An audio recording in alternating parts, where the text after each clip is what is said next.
Hello students. We are back with the second video in the series of communication system. और second video में we are going to discuss what are the very important terminology जो communication system में बहुत use होती है और एक एक करके definitions हम लोग करने वाले हैं. तो be ready. So basic terminology which are used in electronic communication system. So सबसे पहला है signal. Okay. So signal is basically nothing but the information converted to electrical form which is suitable for transmission. It is known as signal. इसके बारे में ना हम लोगों ने थोड़ा सा नॉलेज लिया है इन अ चैप्टर जिसका नाम है digital at the same time AC. Okay, तो जब हम लोगों ने चैप्टर डिस्कस किया था क्लास में अल्टरनेटिंग करंट, तब मैंने आपको बताया था कि अल्टरनेटिंग करंट में जो भी वेवफॉर्म्स होती हैं वो सारी की सारी कंटिन्यूअस होती हैं और कंटिन्यूअस सिग्नल को हम नॉर्मली बोलते हैं एनालॉग सिग्नल, है ना. सेकेंडली, जब हमने बात करी थी सेमीकंडक्टर के बारे में, इलेक्ट्रॉनिक डिवाइसेस एंड सर्किट्स के बारे में, तो हमने लॉजिक गेट्स के बारे में पढ़ा था और वहां पे हमने देखा था कि हम डिजिटल सिग्नल्स क्या होते हैं. Okay, so digital signals are known as discrete signals. Okay, so signal is a very basic term, I think सबको पता होता है. ओके, द सेकंड जिसका नाम है transmitter. So basically transmitter is nothing but a device which converts a signal produced by the source of information into a form of suitable information for the transmission. Okay, जैसे एक simple example है कि मान लो कि मैंने for example मुझे call करना है किसी को और मैंने क्या किया है ना, मैंने फोन लगाया और मैंने बात शुरू करी. तो अब मैं जब कोई चीजें बोल रहा हूं तो मेरा वॉइस जो है वो मेरा मोबाइल फोन उसको कन्वर्ट करेगा इन अ पर्टिकुलर इंफॉर्मेशन में. वो डायरेक्टली वॉइस को सेंड नहीं कर सकता, है ना. तो उसको पहले वो जो सिग्नल है, मेरा जो वॉइस है, उसको कन्वर्ट करना पड़ेगा इन अ पर्टिकुलर फॉर्म. नॉर्मली इस चीज का कन्वर्जन जो होता है उसको हम बाइनरी सिग्नल्स में कन्वर्जन करते हैं. बाइनरी नंबर्स भी आपको पता है, ठीक है, 1-0 में जो होते हैं. सो ट्रांसमीटर का काम क्या है? ट्रांसमीटर का काम वही है कि हमारे पास जो सिग्नल है उसको एक प्रॉपरली जो ऐसे सिग्नल में कन्वर्ट करना जिसको हम भेज पाए, ठीक है. So that is the role of transmitter. The next very important जिसका नाम है transducer. Okay, any device that converts one form of energy into another can be termed as a transducer. कोई भी एक ऐसा डिवाइस जो वन फॉर्म ऑफ एनर्जी को दूसरे फॉर्म ऑफ एनर्जी में कन्वर्ट कर सकता है उसको हम ट्रांसड्यूसर बोलते हैं. बहुत सारे फेमस ट्रांसड्यूसर्स अवेलेबल होते हैं. An electrical transducer converts physical variable like pressure, displacement, force into corresponding electrical signal. तो जैसे यहाँ पे इन्होंने एग्जांपल दिया है, आपको समझ में आ रहा होगा कि टेम्परेचर हो सकता है, it can be pressure, it can be displacement, it can be force. ये सारी जो फिजिकल पैरामीटर होती है हम उसको कन्वर्ट कर सकते हैं एक इलेक्ट्रिकल सिग्नल में. Okay, so that can be analog digit जैसा हमें चाहिए वैसा.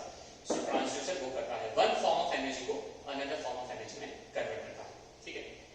Next, attenuation. Okay, what is attenuation? The loss of strength of signal while propagating through the medium. अभी जस्ट मैंने एग्जांपल दिया था, कई बार है ना हमने कोई चीजें सेंड करी है बट रिसीव करते वक्त वो प्रॉपर्ली नहीं पहुंची. ओके, तो जब हमारा ओरिजिनल सिग्नल ऐसा है और हमें चाहिए कि वो ऐसा मिलना चाहिए, बट देयर आर टाइम्स कि वो बीच में because of many other things like noise हो गया, distance हो गया, बहुत सारी चीज के पैरामीटर की वजह से वो अटेन्यूएटेड हो जाता है. अटेन्यूएटेड का मतलब है सिग्नल की स्ट्रेंथ कम हो जाती है. ओके, सो जब सिग्नल की स्ट्रेंथ कम हो जाती है तो हमें वापस उसको क्या करना पड़ता है? एम्पलीफाई करना पड़ता है.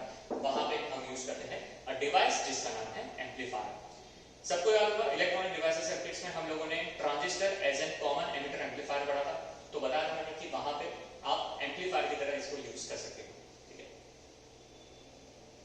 So amplifier already मैं बोल चुका हूँ कि a device which is used for increasing the strength of the signal. As signal propagates, its strength decreases, and to compensate for the loss of the strength of signal, its amplification has to be done using electronic circuit called the amplifier. Transistor is a very classic example. और आपको याद होगा मैंने बताया था common emitter amplifier जो होता है ना वो जैसे वोल्टेज को बढ़ाता है. सो याद रखना द इनपुट एंड आउटपुट का जो फेज डिफरेंस होता है वो 180 डिग्री होता है. ओके, सो इनपुट में अगर ऐसा वेवफॉर्म होगा तो आउटपुट में एम्पलीफाई होकर उल्टा फेज शिफ्ट करके वेवफॉर्म मिलता है. सो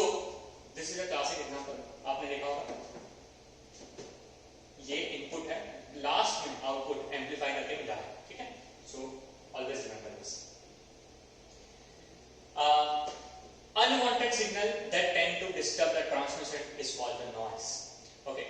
कई बार आपकी छोटी सिस्टर, छोटा भाई है ना, कोई चीज आप आपके मॉम डैड से कम्युनिकेट करना चाहते हो, सो बीच में आता है और then he or she creates the noise, जिसकी वजह से आप अपना मैसेज आगे वालों को कभी कम्युनिकेट नहीं कर सकते. ओके, सो नॉइज सोर्स में बी इनसाइड और आउटसाइड द सिस्टम. बहुत अच्छा बताया. आउटसाइड द सिस्टम, आपका भाई का एग्जांपल दिया.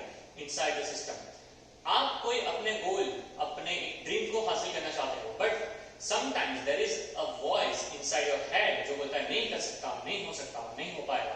ओके, ये बेसिकली कुछ नहीं बल्कि क्या है, नॉइज है, अनवांटेड चीज है, निकालो उसको. ओके, जेडब्ल्यू क्लियर करना है, नी क्लियर करना है, क्यों नहीं हो सकता. ओके, ये थॉट दिमाग में आने चाहिए. ठीक. So noise source can be inside और आउटसाइड. सो आप देख पा रहे होगे ये ट्रांसमिटेड है, मुझे ये मिलना चाहिए, पर बल्कि मैं रिसीव में कुछ ऐसा मिल पा रहा है. क्यों हो रहा है? Because of this noise. ठीक है. So this is possible because of the inside or outside system. The signal which is in a sequence of electrical pulses where the voltage takes only the discrete stepwise value is known as analog signal, second discrete signal, third digital signal, and fourth both B and C. I think सबको पता चल गया. The correct answer is both B and C. The next is transducer is a device that creates mechanical energy. Second, creates electrical energy. Third, converts one form of energy to another form. Modulates the signal. Obviously, converts one form of to another. Unwanted, randomly fluctuating electrical energy that tend to distort the signal is called. I think सबको समझ में आ गया है. The correct answer is obviously noise. Okay. Resonance सबको याद होगा, है ना? जब आपकी जो ओरिजिनल फ्रीक्वेंसी है और आपकी जो अप्लाइड फ्रीक्वेंसी वो जो दोनों मैच हो जाती है, सो एक प्रोसेस है जिसका नाम है रेजोनेंस क्रिएट होना है.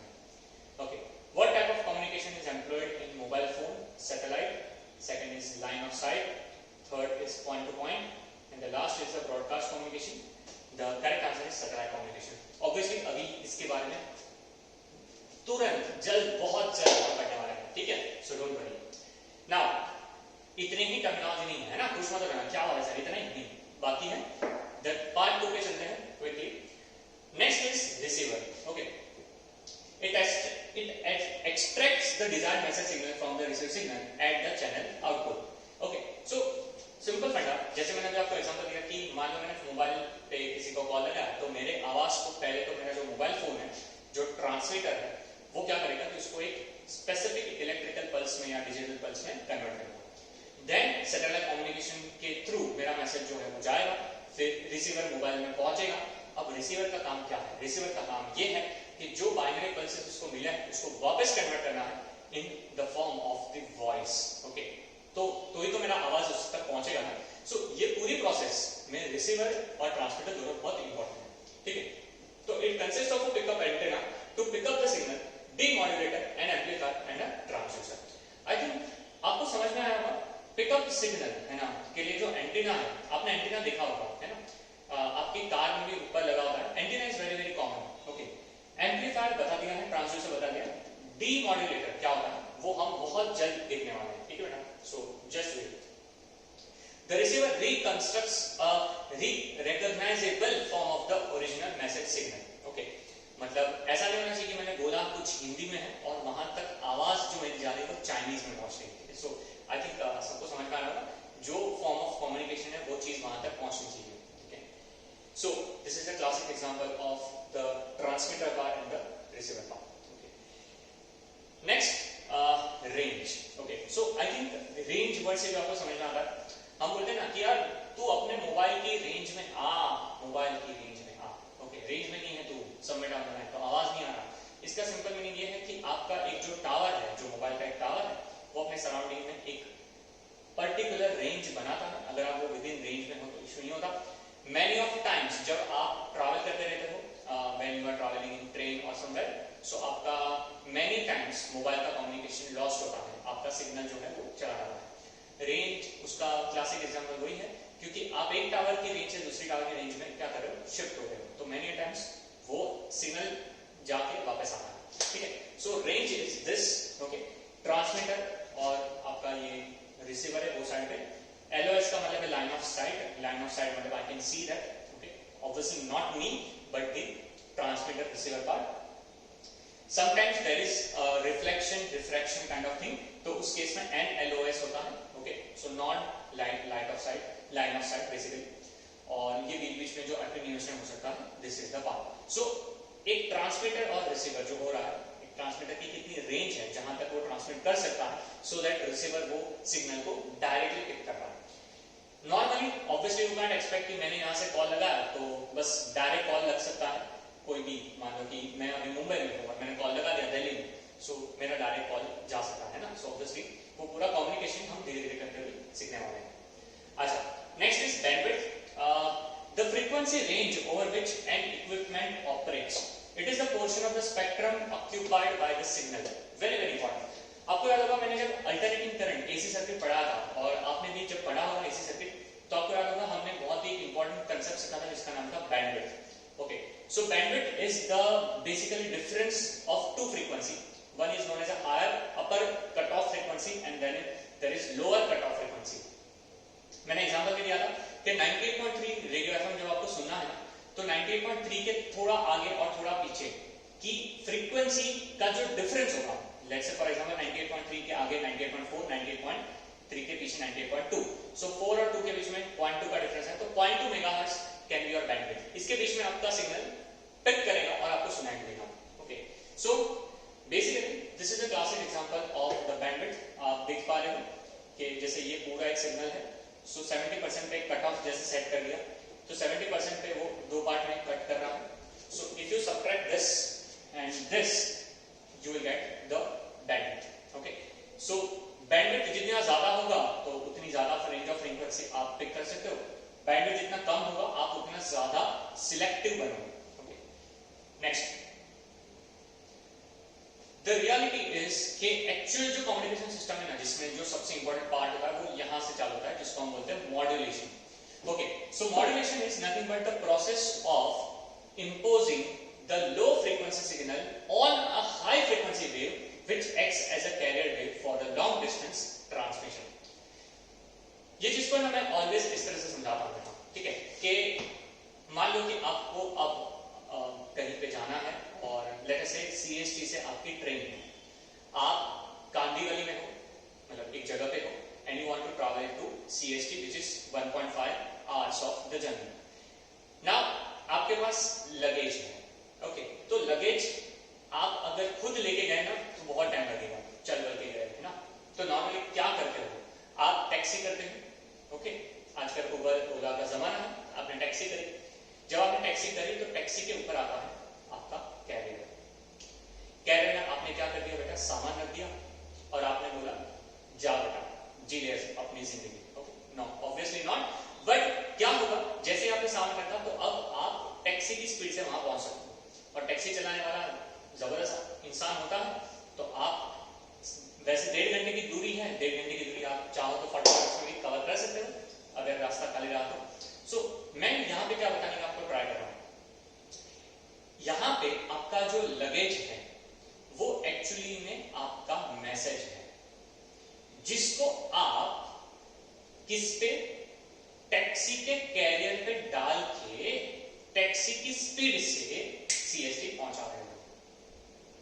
वैसे लगेज अपने आप जाता, जो एक्चुअली पॉसिबल नहीं होता, पर आप मान को चल के लेके जाते तो बहुत टाइम लगता, and it won't be like logical thing to do, और पहुंच भी नहीं पाते, है ना.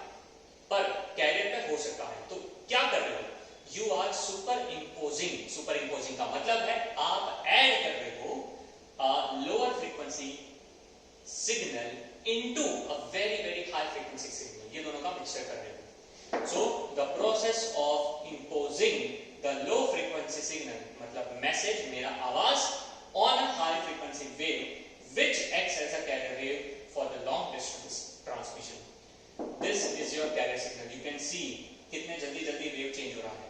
This is your modulating signal. Modulating, the meaning of modulating मतलब मेरा मैसेज लो फ्रीक्वेंसी आराम से जाने का. अगर ये दोनों को मैं क्या करूं, ऐड करूं, तो what is going to happen? Very interesting thing is going to happen now. आप देख पा रहे होगे बेटा कि यहाँ पे वेव ऊपर नीचे दोनों साइड जा रहा है, और यहाँ पे ये जो है वो इस तरह से क्या हो रहा है, फ्लक्चुएट हो रहा है. सो सबसे क्लासिक जो होता है जिसको हम बोलते हैं AM, जिसका नाम होता है एम्पलीट्यूड मॉड्यूलेशन। ओके, पढ़ने वाले में हमारे सिलेबस में एम्पलीट्यूड मॉड्यूलेशन है। तो ये जो पार्ट है, अगर मैं इसको इस तरह से सबसे पहले क्या बना कंप्लीट करें, ऑब्वियसली आपको ये किसकी तरह दिख रहा होता है, ये आपको नोड एंटी नोड की तरह लगेगा, स्टेशनरी वेव की याद आएगी। ओके, और ये जो अभी मैंने क्रिएट किया, इसके अंदर ये जो अभी काइंड ऑफ जो बना है, हम इसको एनवेलप बोलते हैं। ये एनवेलप के अंदर ये सिग्नल को अगर मैं डाल दूं तो ये सिग्नल कुछ ऐसा दिखेगा, और यही सिग्नल आपका ये बना। Can you see that everyone? This is the amplitude modulated signal. So आप क्या करते हो, try to visualise this, try to understand this. आपको क्या सेंड करना है, आपको ये सेंड करना है। तो इस सिग्नल को आप इसके ऊपर बिठा देते हो, तो ये बैठ गया, और ये सिग्नल जाता है कहां पे, डेस्टिनेशन पे।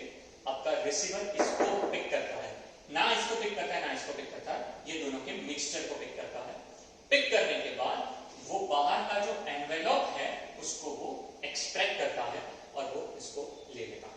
बस इसी तरह से मॉड्यूलेशन होता है। सो ये टेक्निक को हम एम्पलीट्यूड मॉड्यूलेशन बोलते हैं, और इस चीज को हम आगे बहुत ही डिटेल में सीखने वाले हैं। सो डोंट वरी, ठीक है। सो मॉड्यूलेशन आई होप सबको समझा होगा। देखो, द फंडा इज दैट चीजें इजी एग्जांपल के थ्रू सीखोगे तो इजी वे में याद रहेगी, अदरवाइज देयर आर टाइम्स मैंने देखा है कि ये चीजें समझ में नहीं आती। ठीक है, सो आई होप आपको वो टैक्सी वाला एग्जांपल अच्छी तरह से समझा होगा। Okay, so this is the process of modulation. कोई भी चीज जब हम करते हैं ना, तो उस चीज का ऑपोजिट प्रेजेंट होना बहुत जरूरी है, स्पेशली इन कम्युनिकेशन सिस्टम, जिसका नाम है डीमॉड्यूलेशन। ओके, सो डीमॉड्यूलेशन क्या है, बहुत simple, the process of regaining the information from carrier at receiver. मैंने जस्ट आपको बताया कि मेरे पास जो आंसर आने वाला है, मेरे पास जो सिग्नल पहुंचने वाला है, वो मॉड्यूलेटेड सिग्नल आ रहा है। इस चीज को मैं डीमॉड्यूलेट करूंगा, तो ये मेरा डेटा सिग्नल है जिसको मॉड्यूलेट करूंगा, फिर ये सिग्नल सेंड होगा, और वहां से मैं वापस इस सिग्नल को एक्सट्रैक्ट करूंगा। सो ये एक मोबाइल होगा जो मेरा मोबाइल होगा, ये दूसरा मोबाइल होगा जो रिसीवर होगा, और हर मोबाइल मॉड्यूलेटर और डीमॉड्यूलेटर दोनों की तरह काम कर सकता है। ऐसा थोड़ी होता है कि आप सिर्फ कॉल कर ही सकते हो, आप रिसीव नहीं कर सकते। रिसीव करने के लिए आपने दूसरा फोन लगाया। ओके, देखो मैं समझ रहा हूँ, रईस होते हैं तो भी आईफोन होता है, आईफोन में भी दोनों चीज हो सकती है, समझ रहे हो? कोई दो फोन रखते नहीं है कि एक फोन सिर्फ लगाने के लिए होगा, एक रिसीव करने के लिए होगा। ओके, तो मॉड्यूलेटर डीमॉड्यूलेटर नॉर्मली एक ही डिवाइस के अंदर होता है। ठीक है, नेक्स्ट रिपीटर। ओके, रिपीटर का मतलब गधे बच्चों, मतलब रिपीटर होता तो सर हम अभी जेडब्ल्यू रिपीट करेंगे, वो रिपीटर नहीं भाई। रिपीटर मतलब it is a combination of receiver and transmitter. Okay, देखो यार, मैंने बताया कि एक ट्रांसमीटर एक रिसीवर से काम कई बार बनता नहीं है। आपने कोई सिग्नल सेंड किया, बीच में ऐसा होता है बेचारा सिग्नल चला गया, है ना, तो हम ये प्रोसेस को रिपीट करा देते हैं। यहां से कहीं बीच में थोड़ी देर तक जाएगा, फिर वहां से वहां। अब एक बार देखा होगा ना, आप जब क्रिकेट खेलते रहते हो, ओके, सो आप बैटिंग कर रहे हो, और लेट अस से कि आपको एक आपका जो आवाज है वो पहुंचाना है एंड तक, कहां तक, जो एक मान लो बाउंड्री के बाहर कोई तो बैठा हुआ।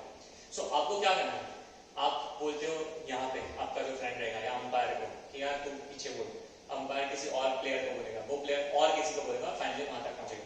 सो यहाँ पे आपने क्या किया, आपके वॉइस को, आपके मैसेज को आपने थोड़े थोड़े डिस्टेंस पे पहुंचाया, बस उसी को हम क्या बोलते हैं, repeater. Repeaters are used to extend the range of communication. Okay, and this is a classic example जिसमें रिपीटर यूज होता है। Okay, so to extend the transmission range we use amplifier, transducer, repeater. The answer modulator, obviously the answer is repeater. Okay, next, the frequency range over which equipment operate is input signal, output signal, bandwidth, and none of this, obviously the answer is bandwidth. The process of imposing a low frequency signal on high frequency signal is known as, answer is modulator, obviously. Okay, chalo, and with this we can say thank you so much. Okay, so what I am trying to say, यहाँ पे हमने बहुत सारे important terminology discuss करे regarding the communication system, and जो भी terminology अभी हमने बताए हैं वो टर्मिनोलॉजी आपको एकदम दिमाग में फिट बैठ जानी चाहिए। आज का भी टास्क वही होगा, वीडियो को चाहिए तो वापस एक बार गो थ्रू करो, चीज़ों को पॉज करो और डेफिनेशन नोट डाउन कर लो आपके नोट्स में। हमने इस तरह से पीपीटीज क्रिएट करे हैं बेटा कि आपको सारे इंफॉर्मेशन, सारे फॉर्मूला एंड तक मिल जाएंगे। एंड आपको और हेल्प करने के लिए हम क्या करने वाले हैं, after all the videos are over, so last video के एंड में हम लोग एक पीपीटी ऐड करने वाले हैं, ओके। डिस्क्रिप्शन में वो होगा जहां पे आपको पूरे चैप्टर का synopsis, okay, we are going to provide free of cost. कुछ नहीं करना, no sign up, no sign in, कुछ नहीं रिक्वायर्ड बेटा, डायरेक्टली आप डाउनलोड कर सकते हो, okay. This is just a small effort, just a small gesture जो हम लोग ट्राई करना चाहते हैं कि अब क्योंकि जेडब्ल्यू मेंस बहुत जल्द होने वाला है फर्स्ट अटेम्प्ट, तो please give it a shot और वीडियो को अच्छे से देखते रहना, नोट्स बनाते रहो और आपको 100% कम्युनिकेशन सिस्टम के क्वेश्चंस करने में बहुत आसानी होगी, ओके। So that's it.